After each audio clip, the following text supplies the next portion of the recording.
morning everyone, lovely to have your company. Let's start by namaskaring, tying up our kundalini and putting ourselves into bandham. Jai Shri Mataji.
We'll do the three great mantras.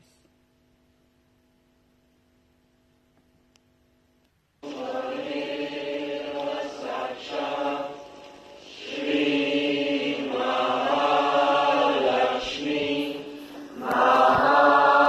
Saraswati, Mahakali, Tribhuvanika, Kundalini Sakshat, Shri Adishakti Mataji, Shri Nirmala Devi Namo Namah.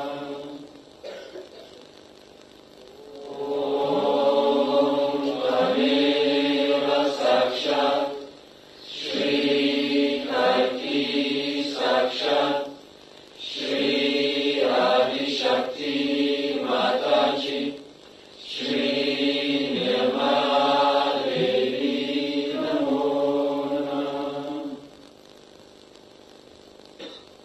Om Tameva Sakshat, Shri Kalki Sakshat, Shri Sahasraswamini Moksha Pradayini Mataji, Shri Nirmala Devi Namo Namah. Shri Nirmala Devi Namo Namah. Shri Nirmala Devi Namo Namah. Shri Nirmala Devi Namo Namah. May God bless.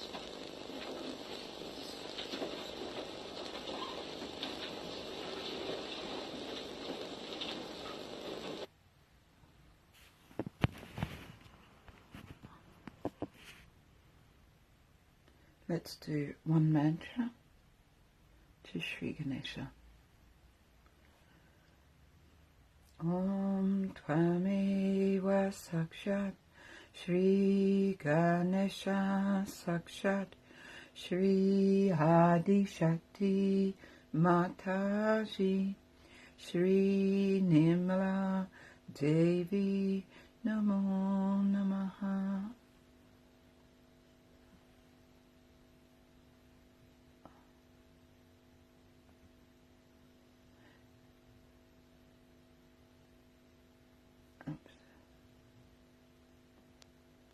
So you are here as saviors and you have the power of Sri Ganesha which is to be used. So today's puja is specially to be done with a prayer in your heart that Sri Ganesha, please be kind and merciful and forgiving that you manifest within ourselves.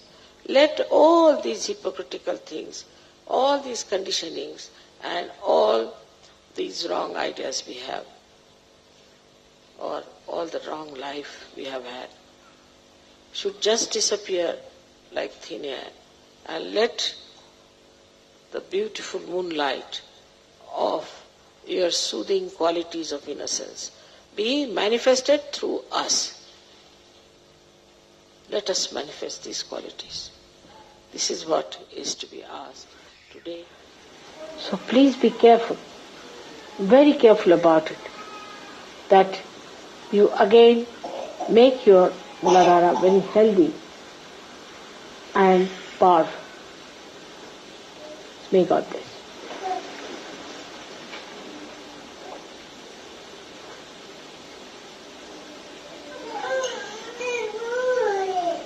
So our prayer should be that let our Muladhara be healthy and strong.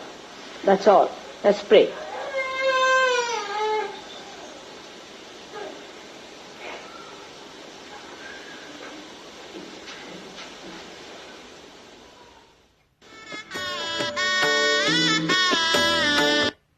Okay. Let's bring our attention up to our void. And here within our void, on the left side, let's say, Shri Mataji, by your grace, I am my own Guru. Shri Mataji, by your grace, I am my own Guru.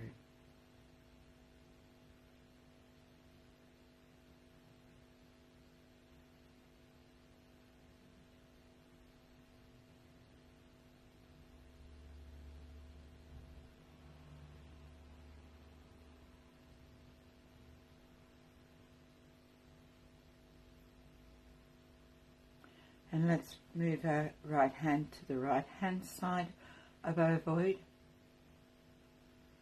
And here we'll say, Shri Mataji, you are my Guru.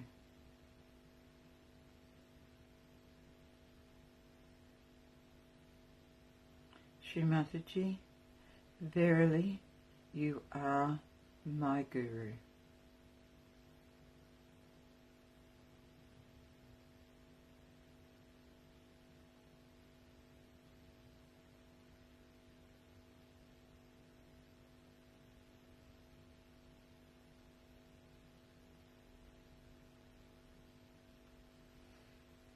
And let's just rotate our hand around that void area.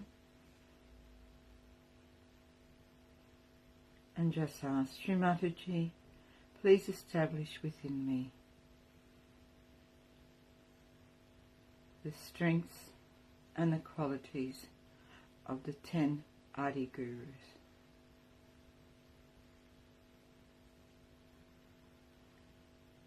Please establish within me the Dharmic principles.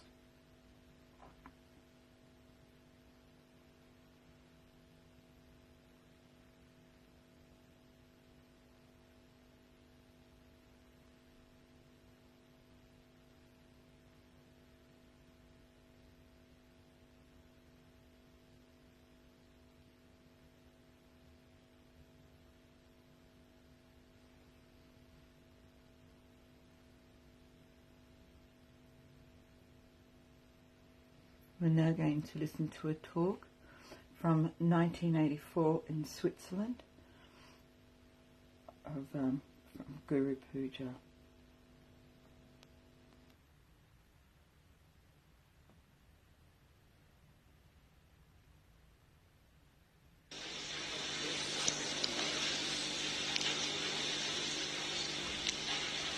I bow to all the Sahajogis of the world.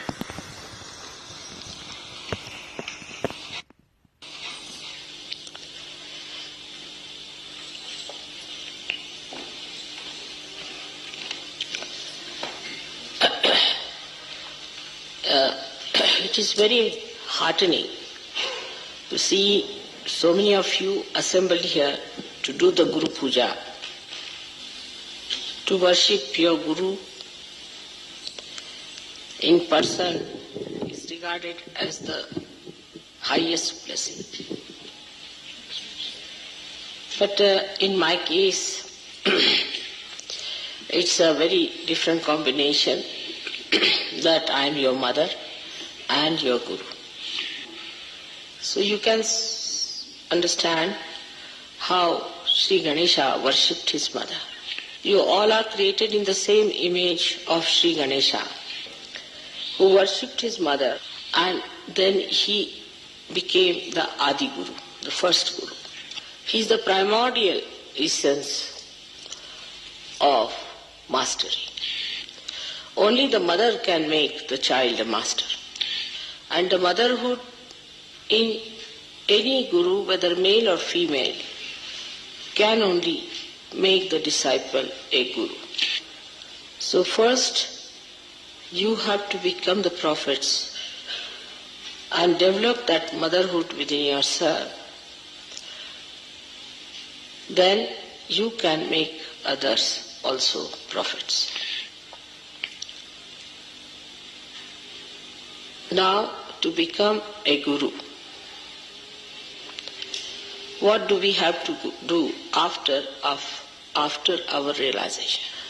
Guru word means gravity.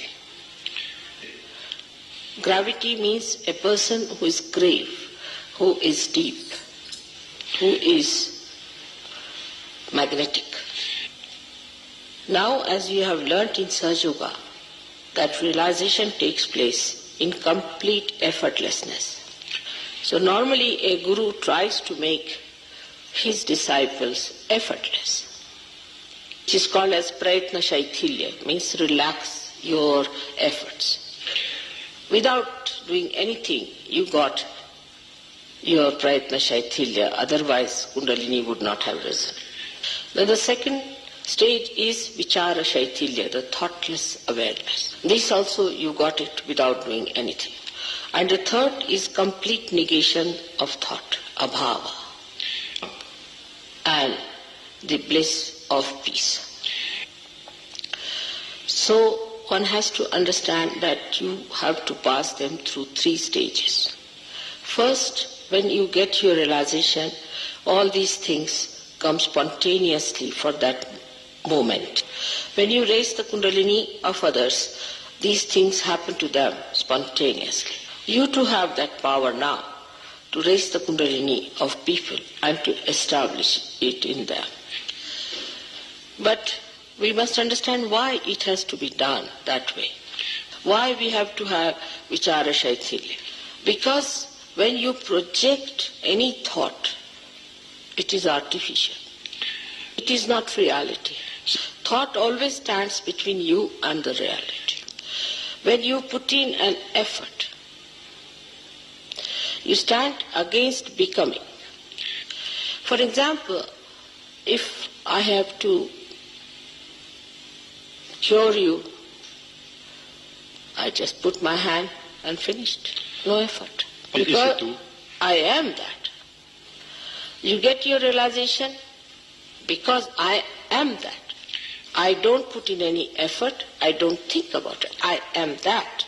Just looking at someone, it can be done. Just putting attention to someone, it can be done. Just with a small desire, it can be done. Because you are that. You can mold it the way you like.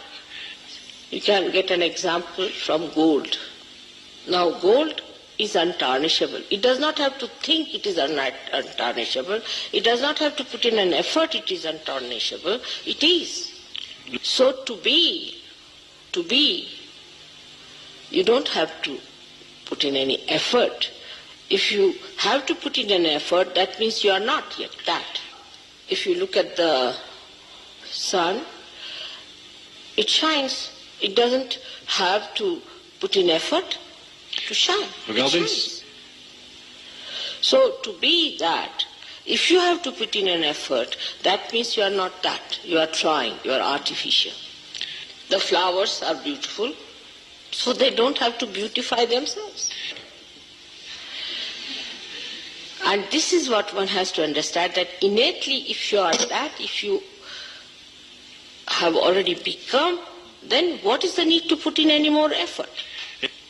But when we say these things, you see, then people think you have to be lethargic. that you need not do anything. You become a guru without doing anything. That's why at the very outset I said it goes in stages. So the first stage is of Sri Ganesha. How he surrenders to the Shakti, to the Mother. That is the beginning. If one cannot surrender, that doesn't mean you don't do anything. But surrendering means the worship, the respect of the higher, the obedience to the higher, not to argue it out, not to react, acceptance, absorption, like a child absorbs the milk of the mother, without questioning, without reasoning. That's why Christ has said, you have to become like children. But if you are questioning, then you are no more a child. So first is the state which you have to develop, is the childlike state. But child, which is a realized child, which has to have a gravity. If you can develop childhood first, then everything takes proper course. Because maturity cannot take place unless and until you start from the very beginning. And gravity means maturity, not frivolousness.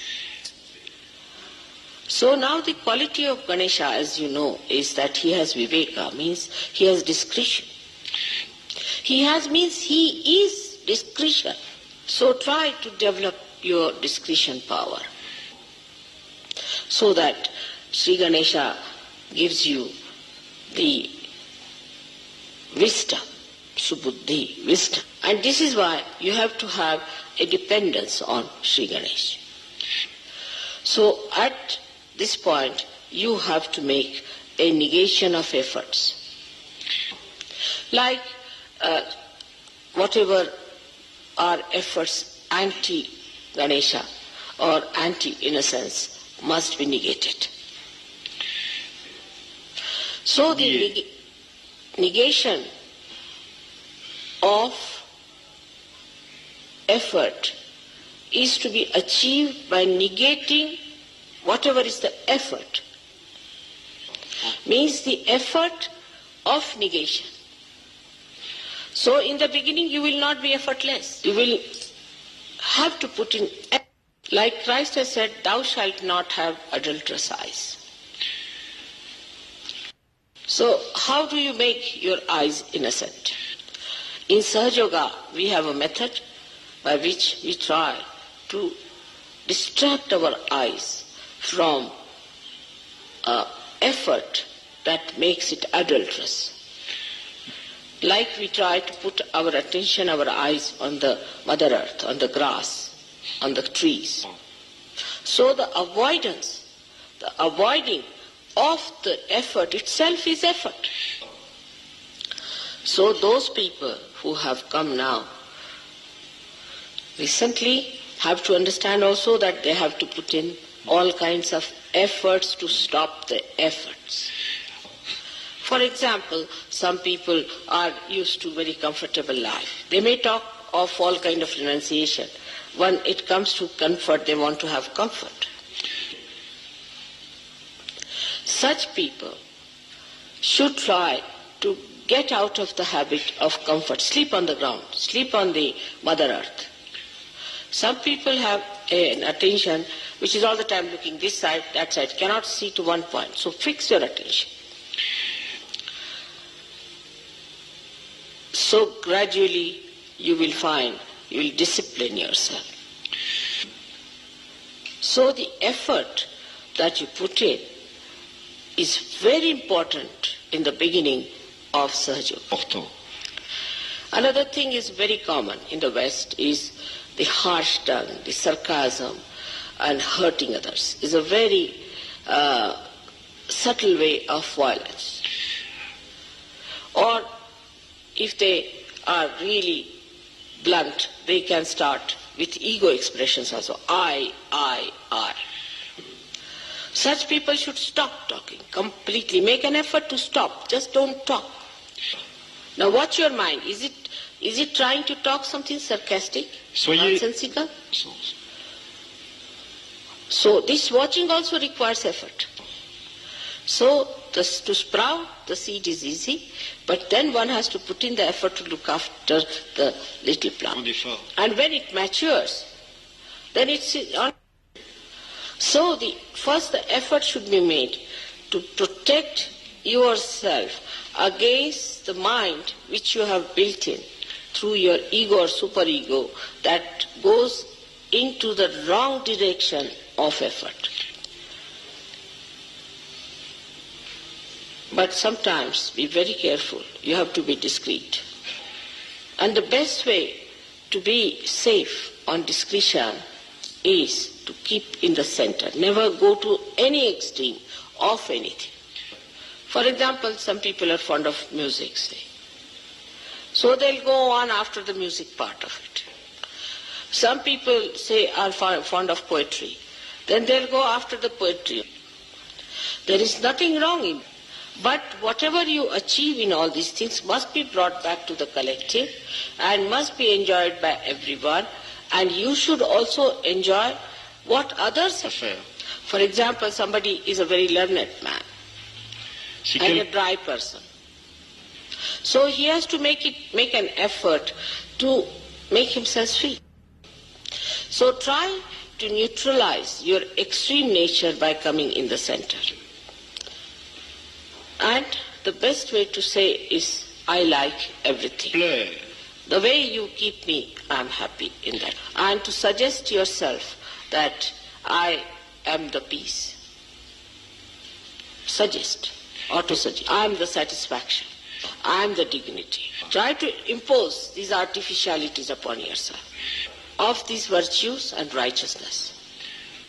And then ask yourself, if I am dignified, how can I do such a thing? Ask yourself. You judge yourself with those. For example, somebody is a miserly person and he says, oh, you must be generous. Then you call him a hypocrite. But supposing the miserly, you see, questions himself, then he is not a hypocrite. So when you put all these artificial so-called values upon yourself, sort of a goal, and then try to achieve that goal through your own effort, then you become that. So automatically you criticize yourself and you don't criticize others. And you know what's wrong with you. Because what's the use of knowing what's wrong with others? It is like England trying to improve the conditions in India and India trying to improve the conditions in England. But in this also, human brain has an escape. When they want to criticize themselves, they find a pouch called the left Vishuddhi and become settled there. The more cunning you are, the more clever you are, the worse is the left Vishuddhi. Then you put everything there, settle down nicely to stagnate, to get all kinds of filth in it, and to be settled with yourself nicely. It's like any lousy housewife. She takes all the dirt of the house and all that and piles up into a room, locks it up, and thinks, oh, she has been very efficient. You have to face it and you have to correct it and see to it. And that's how you become powerful. Because if your machinery is out of gear, what's the use of improving somebody else's machinery? And when your machinery is out of gear, you put it in a lock and key and lock it up and say, now it's all right. Or you blame somebody because of this, because of that, something else other than you. Thank God to Sahaja Yoga today that you all have got realization, so I don't have to do all that cleaning. You can do yourself. So in short, you become your own guru to begin with. You try to tell yourself, separate yourself from yourself and say, hello, sir, how are you now? Come along. But in Sahaja Yoga, you see, people suddenly assume, you see, a big sort of ego nonsense, and they think they are big gurus, you see, big great people, avadutas. And if you ask them, they say, Mother, I loved you very much. So they think if they loved me, then it is my duty that I should really keep you clean. That's not the attitude of a guru. What guru does is to purify himself and others and give those flowers to the deity. Till you all become gurus, I am your guru. But once you become the guru, then I become your deity. Jusqu'à ce que, Shri Mataji, please, could you repeat? Till they are not yet gurus, I am their guru. Till they reach that state. Once they become the guru, then I am their deity. Like all the gurus, we can say Muhammad Sahib, he talked of Allahu Akbar. Oh. He talked of the Holy Ghost. He talked of the resurrection because he was a guru. And whatever he had to say, he said it with full confidence, pointing out towards the point where he looks or where he gets his guidance from. Like Moses. Like Christ also put his 2 fingers denoting his father. So, till you become your own guru, you have to put in effort in the beginning. Then gradually you can achieve it effortlessly. Effortlessness is not to be certified, but you can verify it.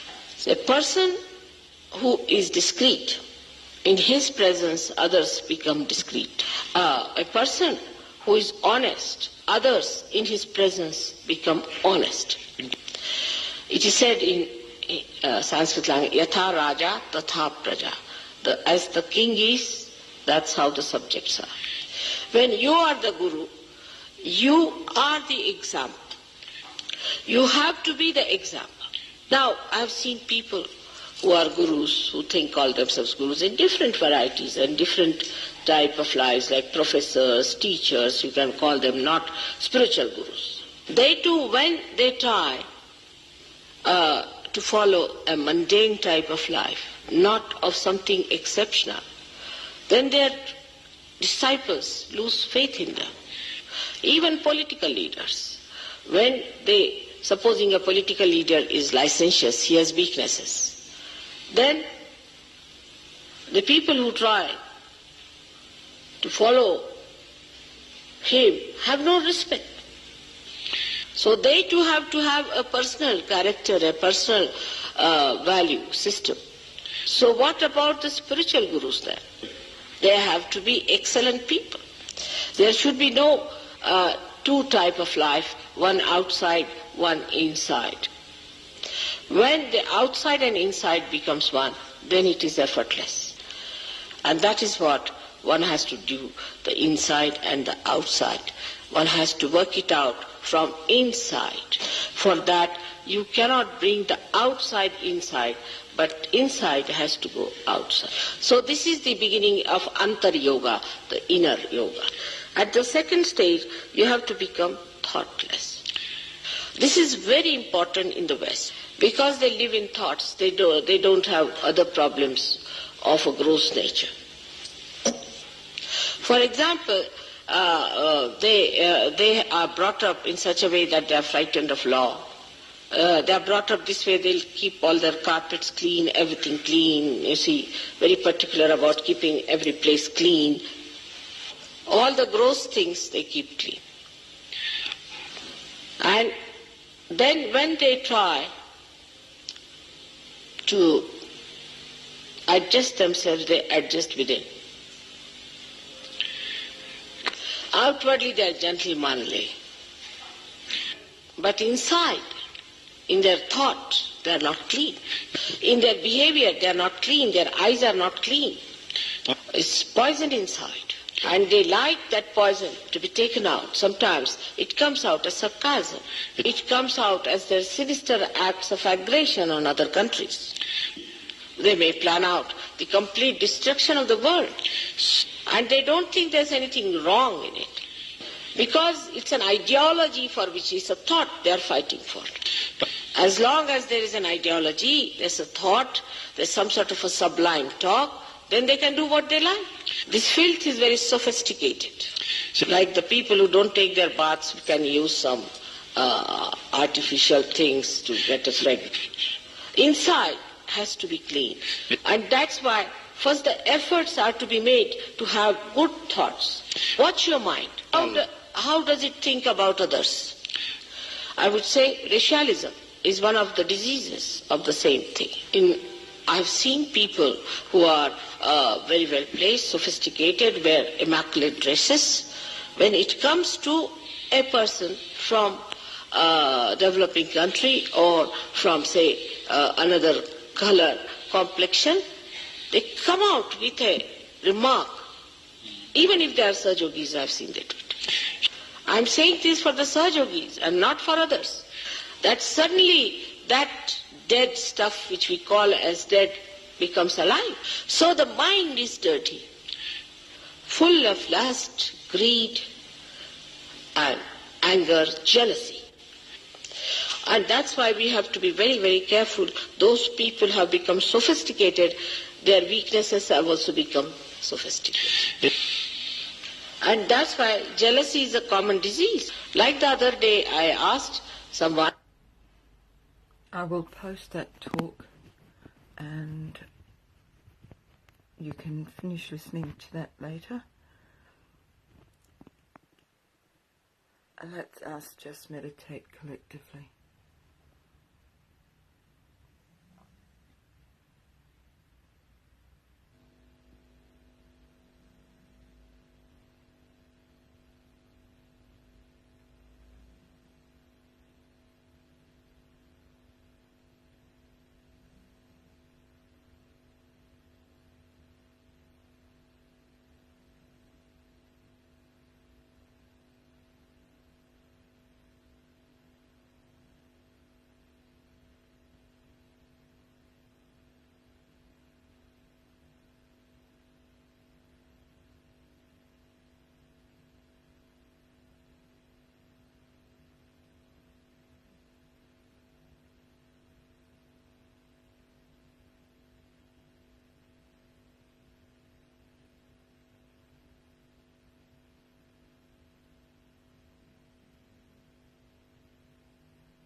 Let's do the last of the three great mantras. Om Tvameva Sakshat Shri Kalki Sakshat Shri Sahasrara Swamani Mokshat Pradini Mataji Shri Nimala Devi Namo Namaha.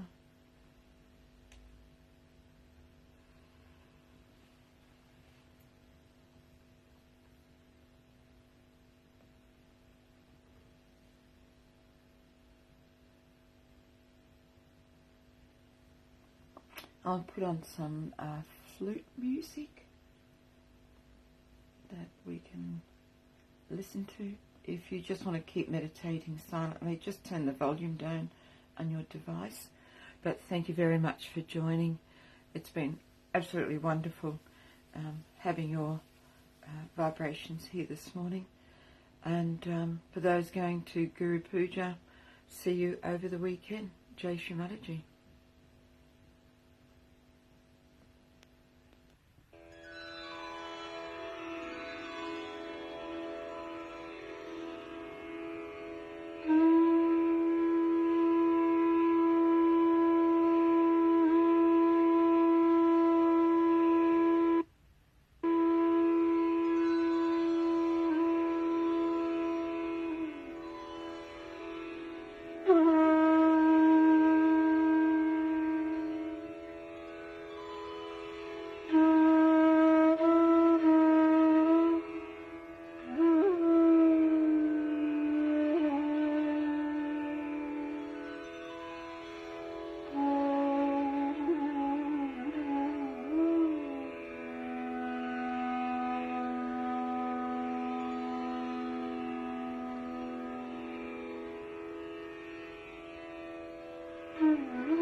Jai Shri Mataji, everyone.